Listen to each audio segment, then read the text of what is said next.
नमस्कार. संशय पिशाच्चच्या मागील भागासाठी चॅनलला भेट द्या. आता आपण पुढील स्टोरीला सुरुवात करू.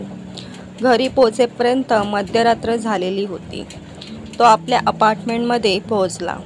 फ्लॅटपाशी पोहोचल्यावर त्यानं आपल्या जवळच्या लचकीनं हलकेच दरवाजा उघडला. आत फ्लोअर लाईटचा मंद उजेड होता. बेडरूमचा दरवाजा उघडा होता. बेडवर शैलजा नाईटी घालून झोपलेली होती. तिच्या शेजारी अजून कोणीतरी होतं. जीन्स आणि टी शर्टमधली व्यक्ती त्याला पाठमोरी दिसत होती. त्या व्यक्तीनं उशी डोक्याखाली न घेता तोंडावर घेतली होती, त्यामुळे चेहरा दिसत नव्हता. शैलजाचा हात त्या व्यक्तीच्या अंगावर होता. शैलजाचा कोणी प्रियकर आहे का? तो दबक्या पावलांनी खोलीबाहेर आला. फ्लॅट लॉक केला आणि सरळ हॉटेलात जाऊन थांबला. त्याला झोप लागत नव्हती. केव्हा तरी थोडीशी डुलकी लागली. सकाळी त्यानं चहा आणि ब्रेकफास्ट मागवला आणि शैलजाला फोन केला. आत्ताच पोहोचलो मुंबईत. तू कशी आहेस? मी छान आहे. काल तुमची वाट बघत होते, त्यामुळे दरवाजा आतून लॉक केला नव्हता. पण रात्री 12च्या सुमारास झोपले. खूप दमले होते. इतकी गाढ झोप लागली की सकाळी मेड सर्वंट आली तेव्हाच जाग आली. 2 तासात पोचतोय. आपली लहानशी स्ट्रोलर बॅग घेऊन तो टॅक्सीनं घरी पोचला. त्यानं बेल वाजवली. शैलजानं दार उघडलं आणि त्याला मिठीच मारली. तो सरळ बेडरूममध्ये पोचला. शैलजा, टॉवेल दे, मला आंघोळ करायची आहे. ही बाथरूम बिझी आहे. गेस्ट रूमवाल्या बाथरूममध्ये करता का आंघोळ? बाथरूममध्ये कोणी आहे का? हो. कोण आहे? बाहेर आल्यावर कळेलच. घाई कशाला? हॉलमध्येच बसा, मी चहा आणते, मग बोलूयात. शैलानं चहा आणला. दोघांनी चहा घेतला. फारसं संभाषण झालं नाही. मी ब्रेकफास्टचं बघते, म्हणून शैला किचनमध्ये गेली. 5च मिनिटात तिनं आतून सांगितलं, बाथरूम रिकामे आहे, स्नान आटोपून घ्या. सागर बाथरूममध्ये गेला. काल बघितलेली जीन्स आणि टी शर्ट होता.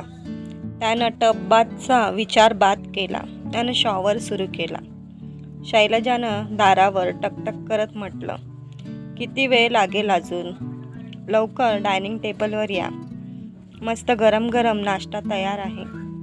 तो कपडे घालून फ्रेश होऊन डायनिंग टेबलपाशी आला.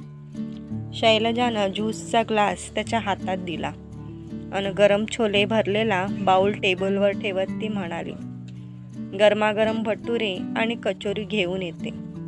ते सगळं नंतर. आधी इथं बैस, मला तुझ्याशी बोलायचं आहे. तेवढ्यात किचनमधून कोणीतरी म्हणालं, शैलू तू बस बाहेरच, मी येते कचोरी भटुरे घेऊन.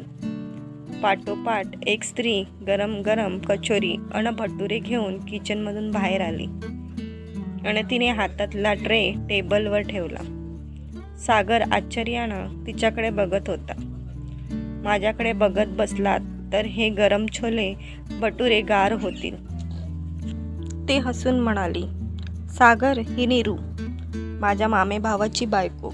ही माझ्या बरोबर कॉलेजात होती, त्यामुळे वहिनी कम मैत्रीण असं नातं आहे आमचं. यांच्या लग्नाला मला जाता आलं नव्हतं. पूर्वी ही गुवाहाटीला होती, आता नाशिकला आहे. माझा भाऊ आर्मीत आहे. सध्या तो एका ट्रेनिंगवर गेलाय, म्हणून ही मला भेटायला आली आहे. बाथरूममध्ये जीन्स टी शर्ट कोणाचे? माझेच कपडे आहेत. काल सायंकाळी इथं आल्यावर आम्ही दोघी क्लब हाऊसमध्ये गेलो. भरपूर बॅडमिंटन खेळलो. खूप दमलो होतो. मी तर कपडे न बदलताच झोपले. नीरूनं म्हटलं. नाही, क्लबमध्ये आधी आम्ही रुस्तम सिनेमाही बघितला. तुला बघायचं आहे का? शैलजानं विचारलं. तुम्ही पण रुस्तम बघितलात? आश्चर्यानं सागरनं विचारलं. त्यात एवढं आश्चर्य कसलं वाटतंय? नीरूनं म्हटलं.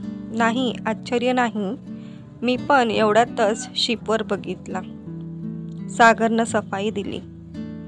त्यांच्या मनातलं रुस्तम संशय पार निघून गेला होता. शैलजानं म्हटलं, तुम्ही काही सांगणार होता ना? आता विचारण्यासारखं काहीच नव्हतं, सागरनं म्हटलं. अगं मला सुट्टी फक्त 10 दिवसच मिळाली आहे. पुन्हा 10 दिवसांनी टोकियोची व्हिजिट आहे. मी आजच सायंकाळी जाते आहे. 10 दिवस तुम्ही दोघं मनसोक्त मजा करा, नीरूनं म्हटलं. आणि जमलं तर मलाही यावेळी बोटीवर घेऊन चल. एकटीला इथं कंटाळा येतो, शैलजानं म्हटलं. सागरनं फक्त मान डोलवली.